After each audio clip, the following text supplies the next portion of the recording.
is Jessica Priest, or Miss Priest. So the teacher that I am today, compared to the teacher who I was my first year, are two completely different teachers. I've been teaching for 8 years now. All of them have been in middle school. Most of them have been 7th grade, and all of them have been at the same school. So I wanted to share with you today 5 lessons that I learned my first year. The first lesson that I learned was to work smarter, not harder. I can't tell you how many hours I wasted trying to reinvent the wheel. I stayed up, I tried to make my own graphic organizers, my own notes, my own PowerPoints, my own tests, my own worksheets, everything. My own bulletin boards, my own posters, everything I was making from scratch. And it was silly because literally everything, or almost everything, can be found online. If you haven't already heard of Teachers Pay Teachers, that is the greatest resource. There are literally millions and millions of free things on that website that you can download. From any subject, any grade level, I use it almost every single week. There is no need for you guys to kill yourselves. I was killing myself. I finally learned to release some of that, but all the resources you can get from Google or Teachers Pay Teachers, you can get them, and if they're not exactly what you want, you can tweak them to fit your class and your students.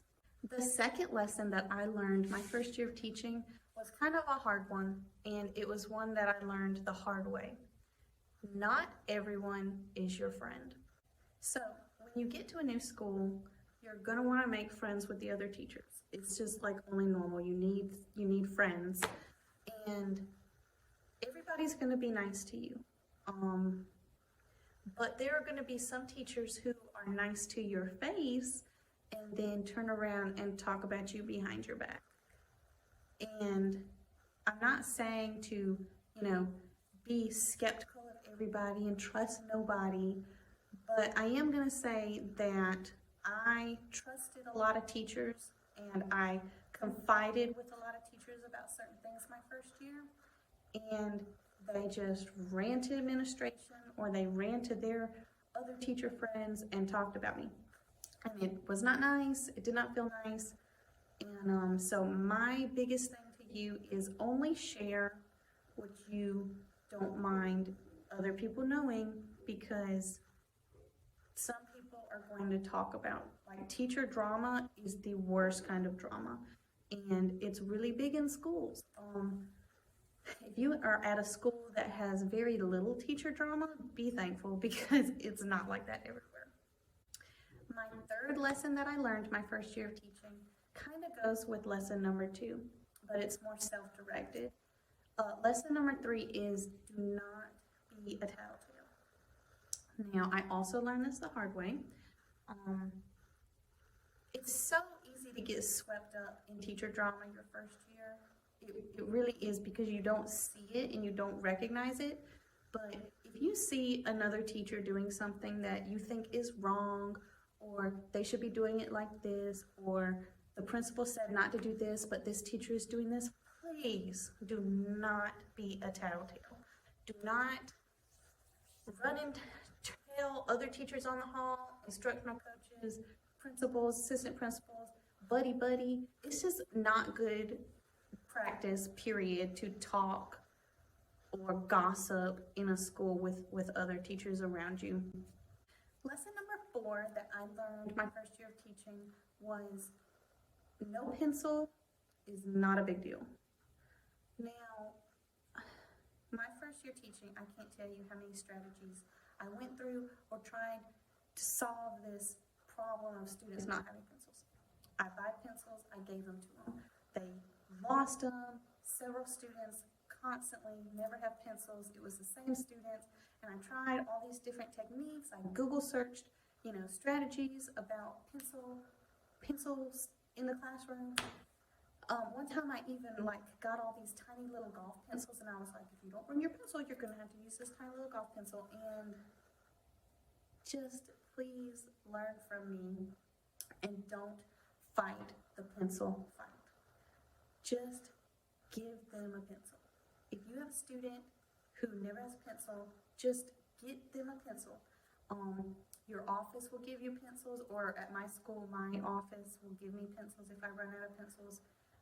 One of the biggest things is if I see pencils on the ground throughout the day or in the hallway or at recess, I grab them and I just keep them finders keepers, because students have enough things going on in their lives. Please don't yell at them about pencils. Don't give them much attention about pencils. Just don't fight the pencil fight, especially in the middle school. You're going to have bigger fights, and you need to choose your battles. And if you're a teacher struggling with pencils right now, just let go of the pencil battle and just give them a pencil and just move on with your day. If you really need help with pencils, you can do a donor's choose just for pencils, and constantly be on the lookout for pencils that other kids drop, because the pencil fight is one that I didn't win in 8 years, and so I'm just letting the pencil fight go. My last lesson that I learned my first year of teaching was, don't take work home. Trust me on this one. I know as teachers we are exhausted, we have so much work we have to do, and it's really easy to take the work home, but I'm just going to tell you that your mental health is going to struggle because of it. Your relationships at home with your partner, your spouse, your family, your friends, your children will struggle if you're constantly taking this work home. And you might say, well, Ms. Priest, do you just want me to stay at school until 6 or 7 o'clock? No, don't do that either. Don't stay long hours at school. Your work life is not your priority, okay?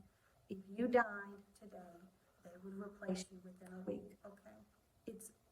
And I'm not saying that to say not to care about it, because we're all teachers because we care so much. If you're watching this blog right now, if you're watching a teacher blog, that tells me you care. That tells me you got it. You don't have to worry so much. Just let it go, okay? And building your relationships with your kids, literally, if you just have a day where you have very little instruction but very high relationship building, that's a good day. That's a good day. And if your lessons don't get done, you're still a good teacher. If your papers don't get graded, you're still a good teacher, okay? I love the letting go of things that are not as important and prioritizing your life. And your home life needs to be at the top of that list. Thank you so much for watching my video. Please make sure to like it, subscribe it, share it. I just started this page. I do have a blog over at paperclippriest.com if you want to head over there and check out my resources. I have products on Teacher Pay Teacher. Thank you so much for supporting me and supporting all teachers around the world. Thank you.